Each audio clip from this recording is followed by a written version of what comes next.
Have you heard people talking about intuitive eating and felt like sneering or maybe even crying? Sure, it sounds like a great idea to eat what your body tells you and stop when you're full, but you can't tell when you're full, you can't tell when you're hungry, and you're not really sure what you should eat because the only things you feel like eating, the only things you crave, are things that you know you shouldn't be eating. So, how on earth could you possibly trust your body to tell you what you should be eating, when, and how much? I really feel this. I was there myself for many years.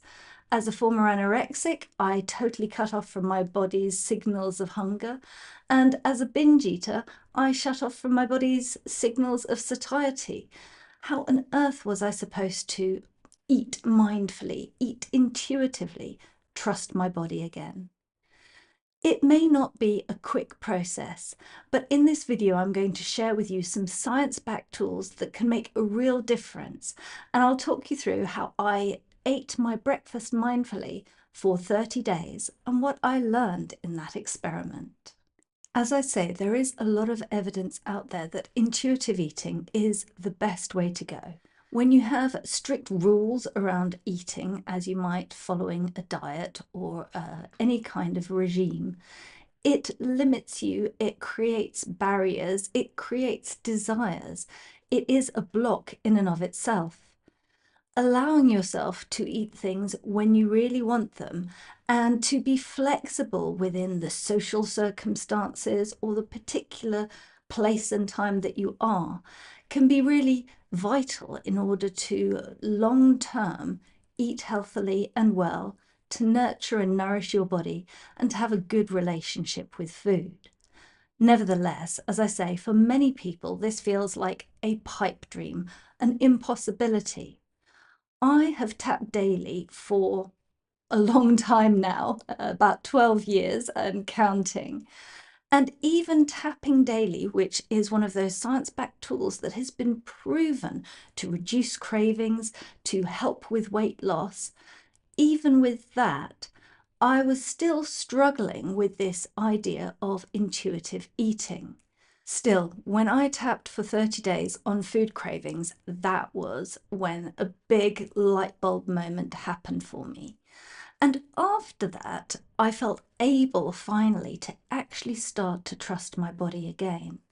And in this new stage, I thought, well, could I try eating mindfully? Now, to jump right into everything I ever eat should be eaten mindfully is definitely going to be too extreme. However, I decided to set myself the challenge to eat one meal a day mindfully. And I chose breakfast because it's a time when I sit by myself, so I control the circumstances, the environment, and how I feel. And that felt like the best way to make a start. And it was an amazing experiment that I highly recommend. So let me take you through some of the insights that I gained in the process. The first thing that I think was a total game changer for me was that I used psychosensory touch while mindfully eating my food. And I did that because I wanted to ground myself in my body and do something to calm myself, to put myself in a good state of mind, to be able to do that mindful eating. Now, psychosensory touch can be done a number of different ways. One is traditional EFT tapping, so you would tap on the various points on your face and on your body. You could also tap on the points on your hand, which I'm showing all of those now so that you have an idea of what that might look like. Another way of using a psychosensory touch is with the Havening technique style touch, where you, for example, stroke down from shoulders to elbows in a calming way, or perhaps stroke around your face. I find that stroking in my heart space on my chest is also incredibly soothing and calming, and stroking on the head can also be great, though those two are not officially within the Havening techniques paradigm. I found that using this kind of psychosensory touch was a total game changer for me. oftentimes I would get to breakfast already feeling quite buzzed, perhaps because I'd already had a coffee earlier. I normally do stuff before I have breakfast, and that can get my mind whirring because I've been looking at emails or talking to people or whatever it might be. And so I came to the meal already in a buzzed state of being, both body and mind, and applying a calming touch to boost my delta waves and to lower my cortisol was really helpful to allow me to stay present in the moment. I also decided that I would allow myself not just to focus on the food, and I think this can be quite important too. The idea that you should eat and only be looking at and thinking about and tasting your food may or may not be good. However, I think that being present in the moment is more important than being fixated on the food. So, for example, if I wanted to look out of the window or notice my breath, these are still mindful practices, yet they're not specifically and only to do with food. And so I would allow myself to look out of the window, think about the different colours of green that I could see in the different trees and bushes outside, or the different colours of blue in the sky, or whatever it might be that I noticed outside of the window. So I was mindful and present as I was eating without just having to fixate on the food. Now, if you want to do this and say, I will only think about and look at food, that's your choice. However, I feel that the being present in your body and in the moment is the most important point of this process. The third insight that I had was that I actually timed myself every time, in part because I note how much time I spend doing activities, meditations, and so on that are hopefully beneficial for my mental well-being and my physical health. And doing that, I realized just how little time it actually takes to eat breakfast. So if you commit to eating breakfast mindfully, for me, that actually only took 8 minutes of sitting down and eating.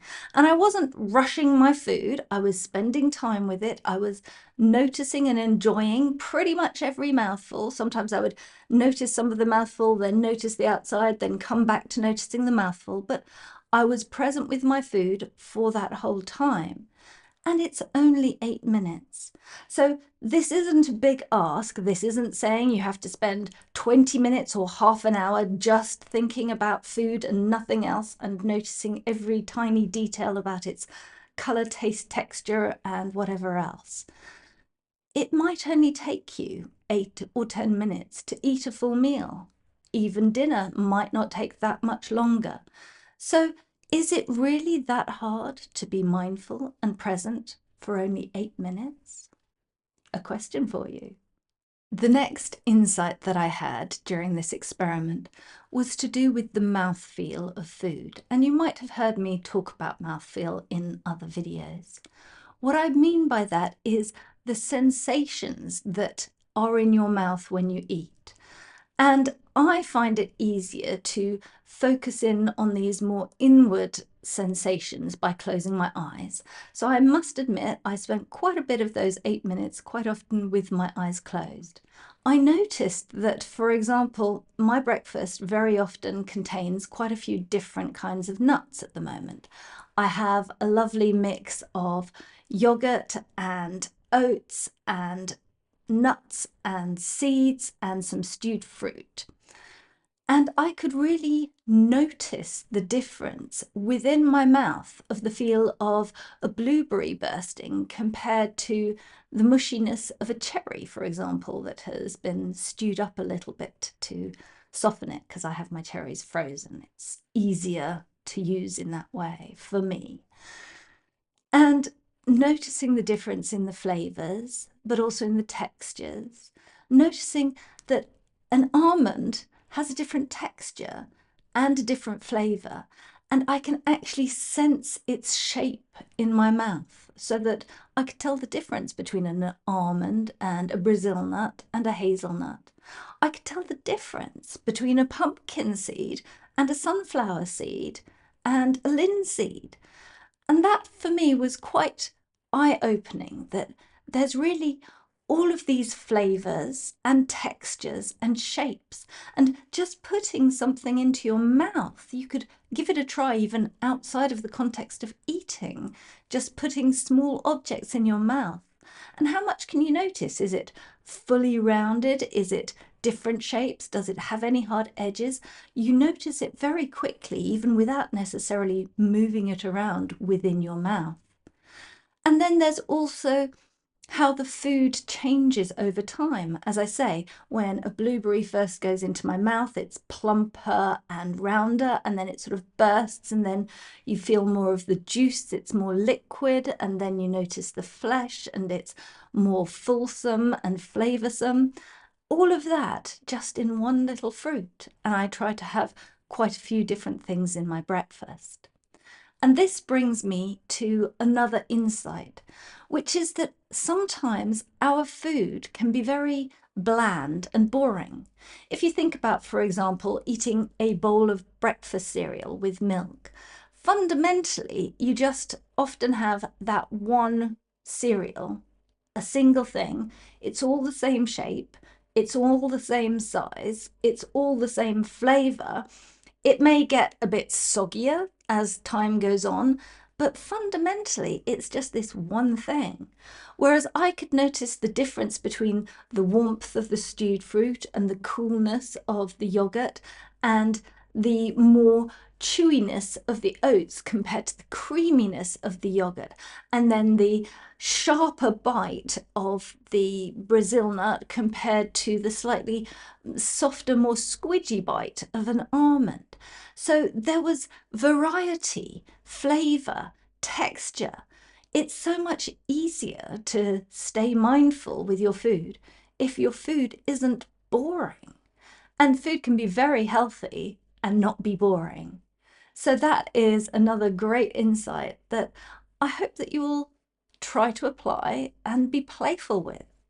I've actually allowed this to change some of my other meals, in the sense that I now put sprinkles onto salads or into soups in the form of ground up hemp seed or other kinds of seeds or nuts.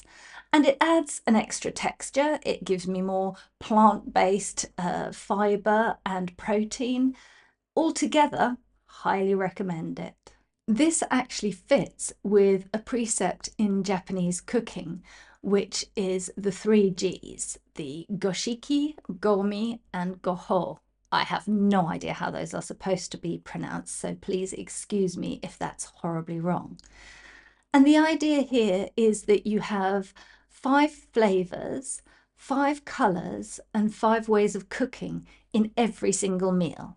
Now, that may or may not suit your way of eating, and I still suggest that having a little bit more variety than you might find traditionally if you just have a croissant or a piece of toast or a bowl of breakfast cereal, bringing a bit more variety into what you're eating in terms of tastes and textures and flavours and colours even, can be a really positive thing to do. It's not just about how it feels in your mouth, though that's certainly a big part of it. However, with the Japanese 3 Gs, the idea is also, firstly, that when you have all of those, you are far more likely to have a fully rounded and healthy palette of foods, because you're not just having one thing that's a carb or one thing that's a protein, whatever it might be. There's also something there about you taking agency with your food. You choose what goes into each mouthful. For example, when I was eating my breakfast, I could choose that one spoonful would be mostly yogurt with a little bit of fruit and maybe 1 or 2 seeds. Another mouthful would be maybe 2 different pieces of nut and a little bit of fruit.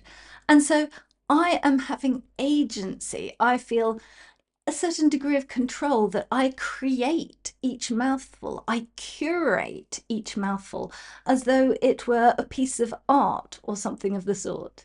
That might sound a little extreme or fanciful, and yet still there's something there about taking ownership of eating your food and eating it joyfully, of being creative.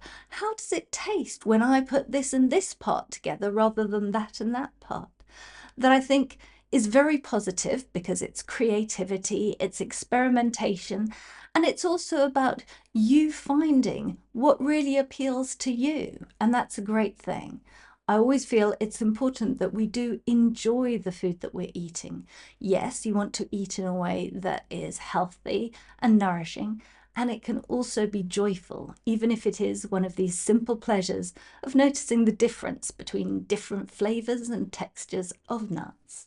These then are the 5 different insights that I gained through this experiment, and I would really love to hear if you give it a go and what you notice. Will it change how you eat your other meals, either being more mindful in them or eating slightly different kinds of food? I hope to hear how it goes for you.